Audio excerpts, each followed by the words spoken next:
For a long time, the Church, as an institution, has presented itself as a sanctuary and a symbol of hope, spirituality, and moral guidance. Its magnificent architecture and soothing hymns have the power to evoke feelings of peace and comfort, attracting believers seeking solace from life's challenges. However, beneath this facade of serenity, there is a troubling and complex reality.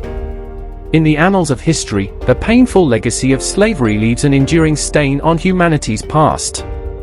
Unfortunately, even the Christian Church, especially the Catholic Church, which boasts a long and influential history, was not exempt from involvement in this dark chapter of human existence.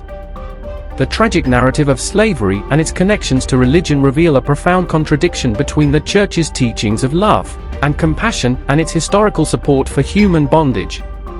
In this video, we will delve into the historical relationship between the Church and slavery, examining the biblical passages that were sometimes employed by religious leaders to justify and perpetuate this heinous institution. While there were dissenting voices within the Church against slavery, the overwhelming silence from religious institutions, including the Catholic Church, ultimately contributed to the prolonged suffering of millions of enslaved individuals.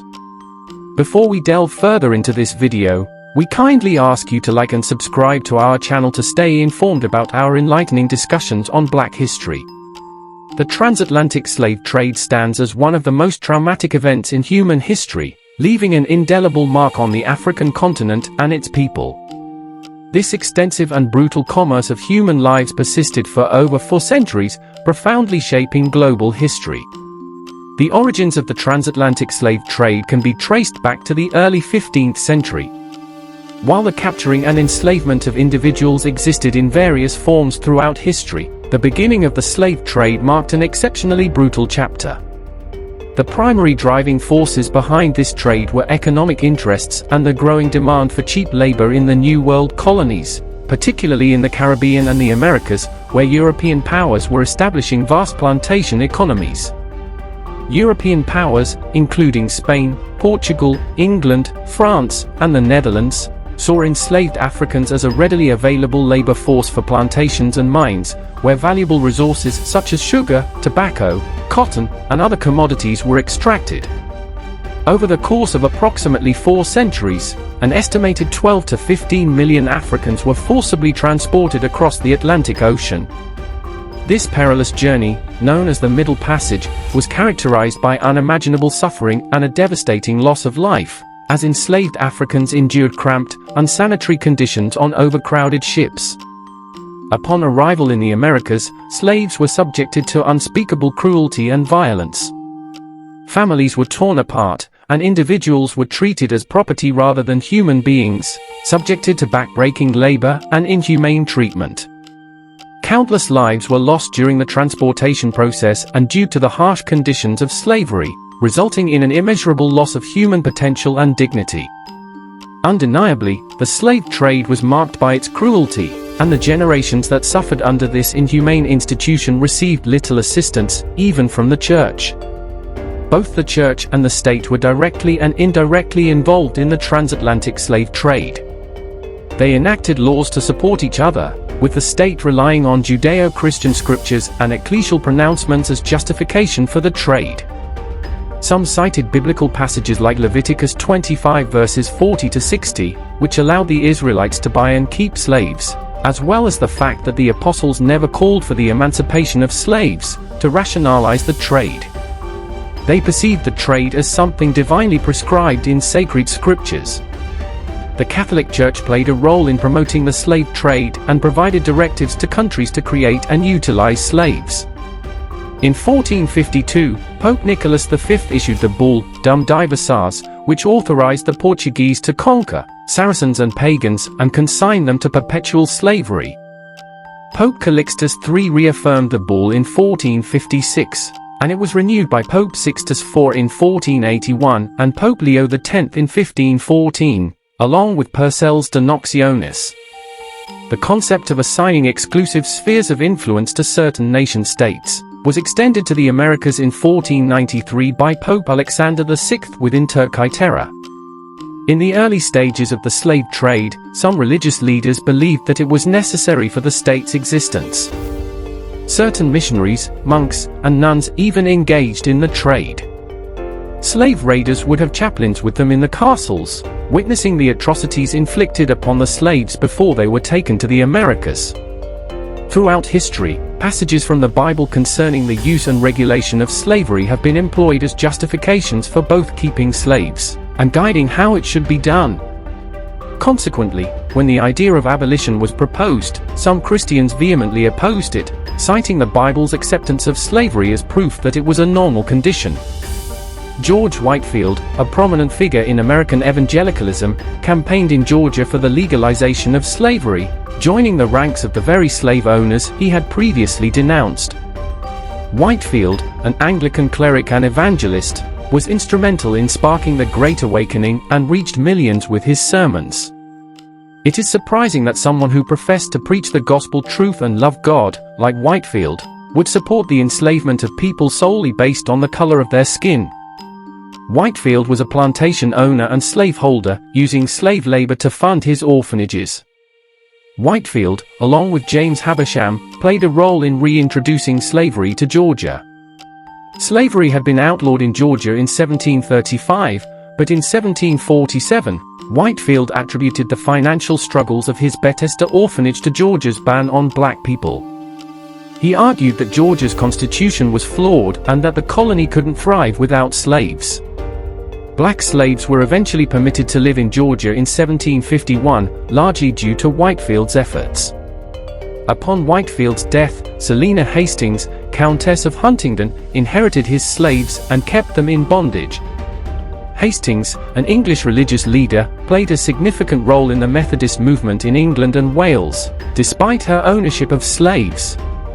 Both Whitefield and Hastings demonstrated how individuals who professed faith and love for God could still support slavery based on financial and practical interests.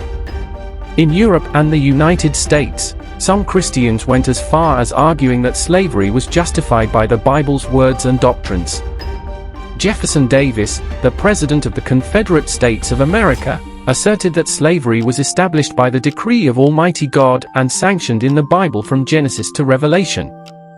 Religious leaders like Richard Furman, a Baptist leader, supported this stance by citing the Bible's acceptance of slavery, both through precept and example, as evidence that it was a normal part of life. Catholic bishops in America also refrained from opposing slavery, despite the presence of large Catholic populations in states like Maryland and Louisiana. Even the Archbishop of Baltimore, John Carroll, had 2 black servants, one of whom was enslaved. It wasn't until 1839 that Pope Gregory XVI issued the bull In Supremo Apostolatus, which appeared to condemn slavery.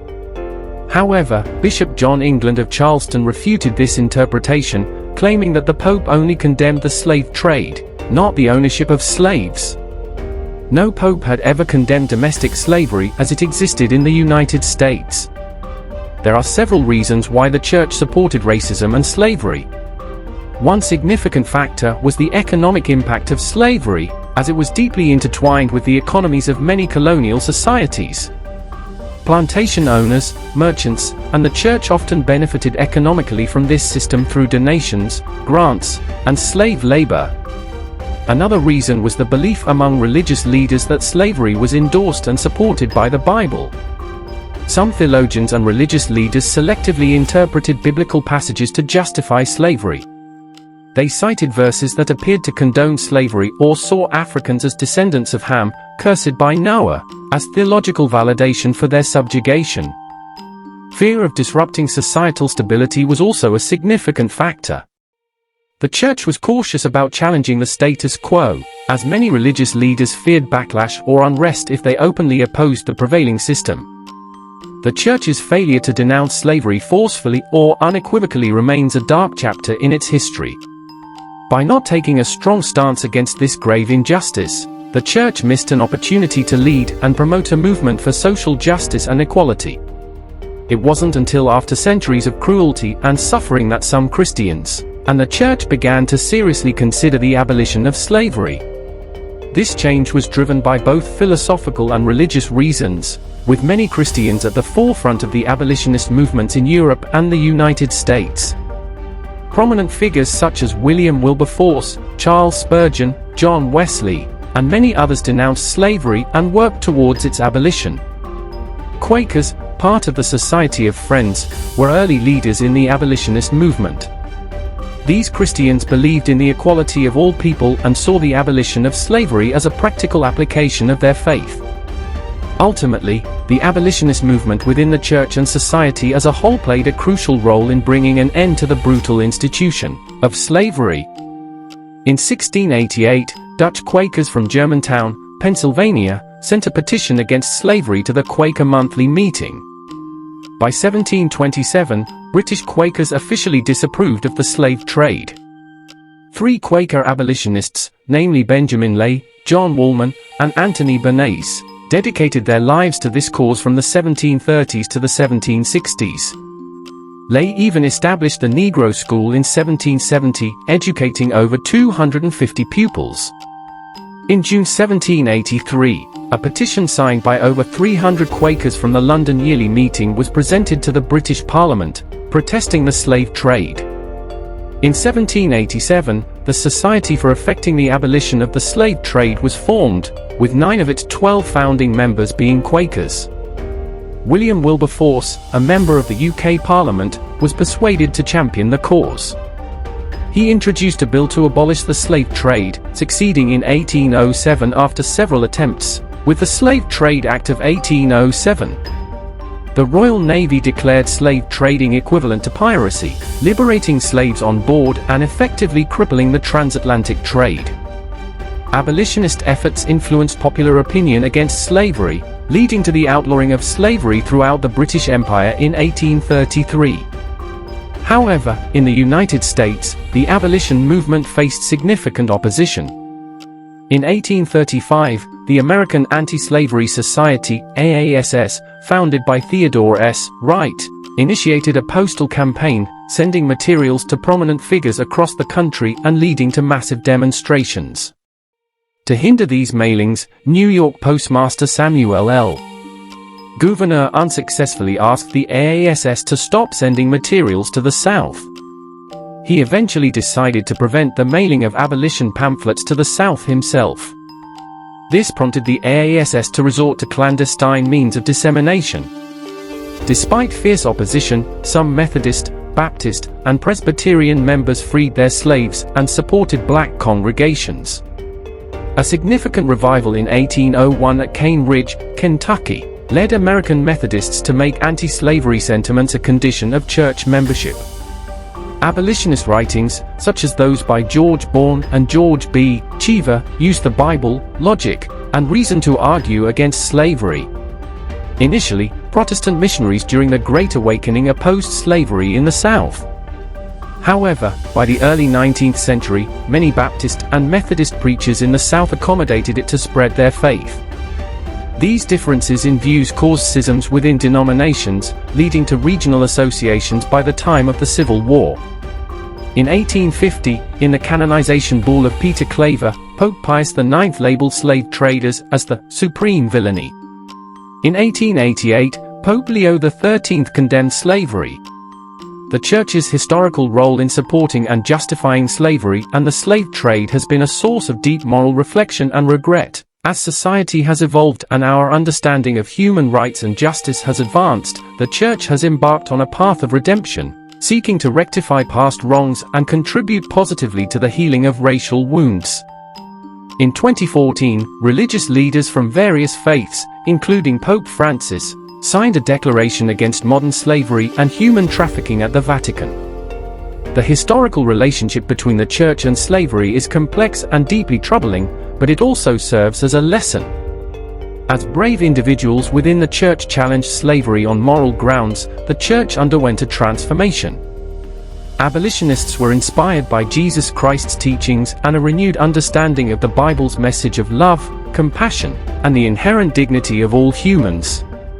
By the 19th century, many Christian denominations were leading the abolitionist movement, advocating for the liberation of enslaved individuals and the dismantling of the institution of slavery. The Church's journey from complicity to advocacy underscores the importance of continuous moral reflection. and a commitment to justice in the face of systemic wrongs. Acknowledging past wrongs, the Church seeks reconciliation and healing, providing a lesson for future generations.